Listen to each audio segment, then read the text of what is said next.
What's up, guys? Welcome back to my YouTube channel. I'm Yegi. I'm the owner and founder of Yegi Beauty, which is an eyelash extensions company. I'm a master lash artist and educator, and I've been doing this for over 13 years, and I'm excited to share a new tutorial with you for this week. So what's special with this tutorial is that we're going to go ahead and cover the whole thing and show you guys a before and after of a wet wispy look. We're going to determine, do we really like wet wispy looks because it's kind of out of the norm, or do we prefer to do some wet pieces, some spikes, and some open white fans? But we'll determine that after the tutorial. But also what's interesting about this one is that we are going to correct some common mistakes that lash artists make when they are doing sets, and the sets end up looking more messy than they thought. They followed a map, everything should look good, but why do they look so messy? Here's the mapping and all the details of the products we're using on this model. First, we're going to start out by taping down her bottom eyelashes, and we're going to use the Yegi Hydrating Under Eye Patches first to protect the skin and hold down any of the longer bottom lashes. We want to be super careful and not go too high in the eye area. We don't want to pass the waterline so it doesn't get uncomfortable and it doesn't poke her in the eye, causing irritation, redness. Instead, on top of the under eye patch, we're going to use the white tape and clear tape in order to finish our taping process. It is quite a few steps, but we prefer to tape this way because it gives us a really nice solid white background to see the eyelashes better with the contrast of the natural lashes and all the taping that we're applying. You can use your tweezers if there are any corner eyelashes that are getting stuck on top or in the bottom. You do want to make sure you arrange them and hold those eyelashes down properly and release any top eyelashes to make sure they're not taped down and you are going to apply extensions on them. If you have a hard time taping the corners, make sure you do not apply extensions on those corners that are not taped very clearly. At the end, we can just tape the corners separately from the rest of the eyelashes, and it will make it easier for you to work on the corner areas. Now, after the white tape, we are using the clear or transparent tape over it, and this is the reason why we use this is to actually have a more gliding area for our tweezers. Although the white tape is lint-free, I like the clear tape over it because it really gives it a nice surface for our tweezers to glide. And also, if anything does get stuck underneath, you can peel it off the clear tape much more easily compared to having it being stuck on any other tape or the under eye patch. When the eyes are open and closed for the taping, it can maneuver and it can shift a little bit, your whole taping or your under eye patch. So make sure you are adjusting the corners a little bit, that they are not too high and poking her in the eye after her eyes are closed. After we have her nice and taped, we are going to do the mapping on the eye patches to give us a guide of which length is going to go where. You want to do your mapping on the under eye patch as neatly and as clean as possible for you to kind of know your plan. So for her, what we're doing is we're doing a wet wispy set, and we're doing our wispiness on the top layer. So the top layer of the eyelashes, which we will show you how to isolate the top layer out, is going to have the longer lengths, and that you could see in the green Sharpie on the mapping, and we wrote top layer so you guys can tell. So the top layer is going to be the green, and the bottom, every other layer of the eyelashes is going to be in the black. And if in any section you see two numbers, let's say 8 and 9, 10 and 11, that means we're mixing both 10s and 11s in that section. So some of them can have 10 fans, some of them can have 11. And remember, for our wet look, we are using closed or very narrow fans in order to get that wet wispy look. And we're experimenting, so let's see how it comes out, if we actually like wet wispy looks, or if we prefer to do them differently like we've done in the previous videos. And we will link below a wet, a separate wet look that we really like, and a separate wispy look that we really like that you can choose from. Now this is how we're isolating the top layer to follow that mapping for our longer wispy pieces. We're going to use another under eye patch on top of the eyelashes, and we're only going to pull out the very first layer of her natural lashes. And these are the pieces that will get the longer wispy pieces that we talked about, and that's mapped out in the green Sharpie. Layering out lashes is a little tricky at first if you haven't done it too many times, so take your time, redo it if you need to, but you really need to practice on it and try to pull out only the very top layer. Sometimes if clients' eyelash layers are really close together, then it's harder to kind of see if it's the top layer or if it's the second layer, for example. And on some other clients, you will see the layers much more easily. Their layers are more spread apart.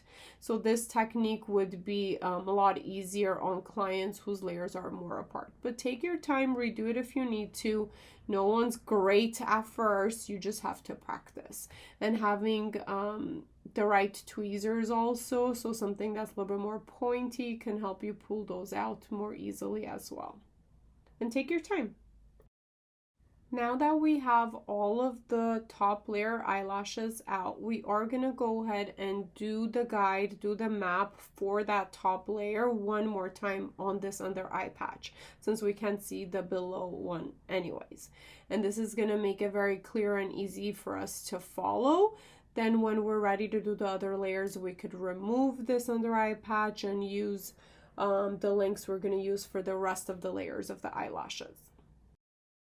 Now, before we apply any extensions, we do want to make sure we use the Yegi primer to set them for the best retention with the adhesive. So the primer could be used with any adhesive, but of course it is best matched with all of Yegi Beauty adhesives. And the retention should last you, depending on which adhesive you're using, but on average at least 4 weeks they should have really nice eyelashes. Of course, retention also depends on how the natural eyelashes are shedding, and not only the adhesive you're using and the technique, but all of those little things with eyelash extensions play a role for you to have nice long-lasting retention. Now, she also has pretty straight eyelashes, as we discovered, so they are kind of touching the under eye patch and hard to apply.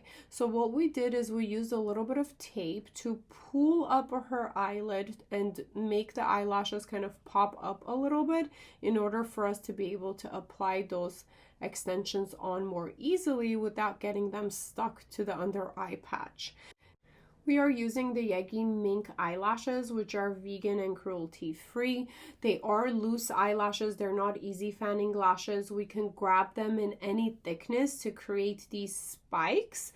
But really what we want to do is we want to get maybe like 5 or 6 of them in a bunch to create kind of a thicker spike in order for us to see those wispy pieces. Now, if you pay close attention to the video, one takeaway from this too is what I want you to pay attention to is the lash direction.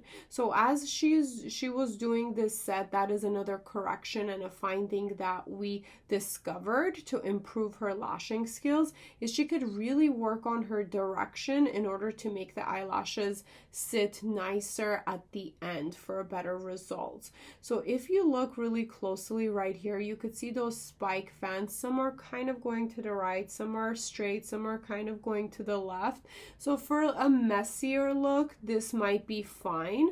But if you really want everything to look more perfect and aligned, you do want to direct those eyelashes all to the same direction. And ideally, you want to direct them either going away from the center of the face, so pointing towards the outer corner of the eyelashes, or very straight and up. That's how it's going to look the best, and that's how it's going to have a nice flow and blend with the rest of the lashes. If you are having a hard time isolating even within that top layer that's isolated with the under eye patch, you can use more tape to hold the eyelashes up that already have extensions on them in order to see the rest of the natural hairs that you can apply more extensions on. Now that we're done applying all those wispy pieces on the top layer of the client's eyelashes, so these are the longer lengths, we are going to be releasing the rest of her natural eyelashes. So we can go ahead and apply the shorter lengths on the rest of the layers to get that wispy look with this overall wet look. So it's a wet wispy look. We're just experimenting.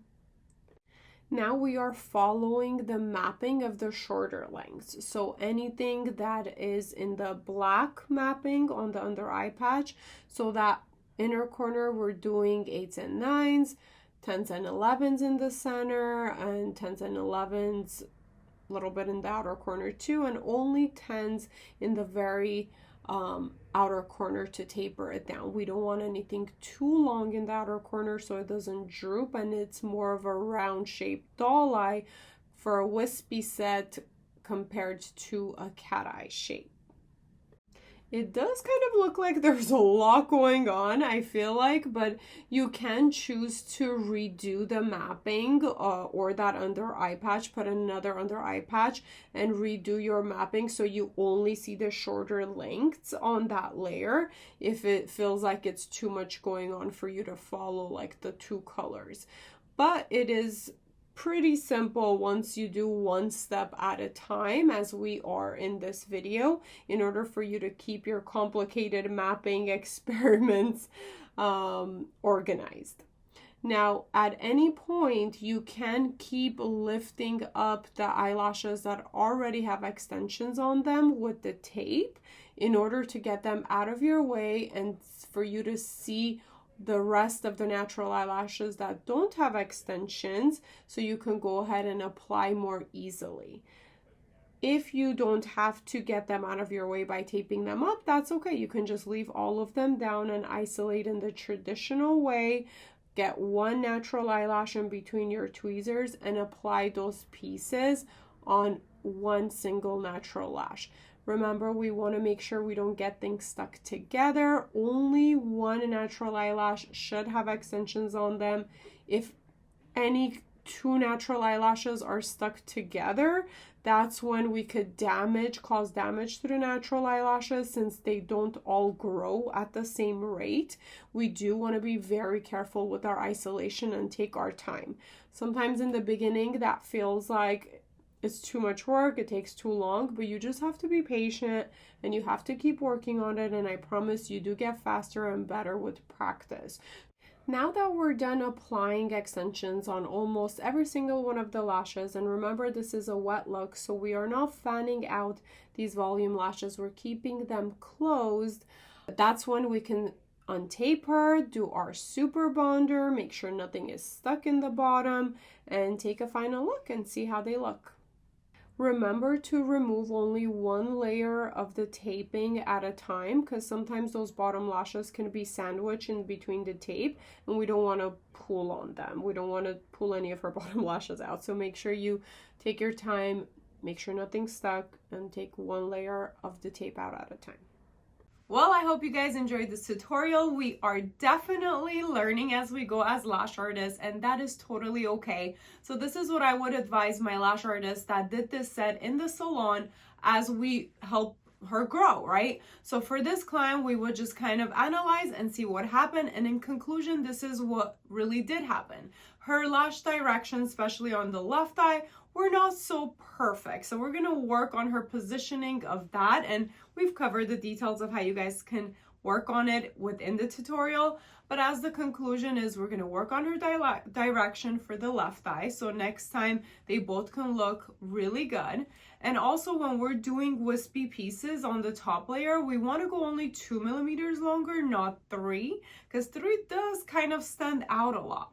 And also for this client, what we can do is we can try to do a lash lift before we do extensions. Since she does have pretty straight eyelashes, I would actually advise that as the first step. Maybe she even loves the lift and stays there, but if not, we can always add extensions. And I would bundle the lift and extension set for a client like this with really like coarse straight eyelashes to get the best results possible. So she's happy and it's still kind of cost effective. Now the lift she would only do about every 2 to 3 months, and the extensions she can still fill in about 2 to 3 weeks, depending on how good they last them. And if we do curl the eyelashes of a client's natural eyelashes before putting the extensions, especially if they have straight eyelashes, they will have longer retention with the extensions, because the curl of the extension and the curl of the natural eyelash will not be kind of fighting each other, and there'll be a bigger base on the natural eyelashes where the extension is attached to. Now those were the takeaways. I hope you guys enjoyed this. Please comment below if you have any questions. And yeah, let's grow together. Join our community. We're on social media. We'd love to connect. Let us know your experience. And also feel free to email us if you want some private tutoring. Have a great day.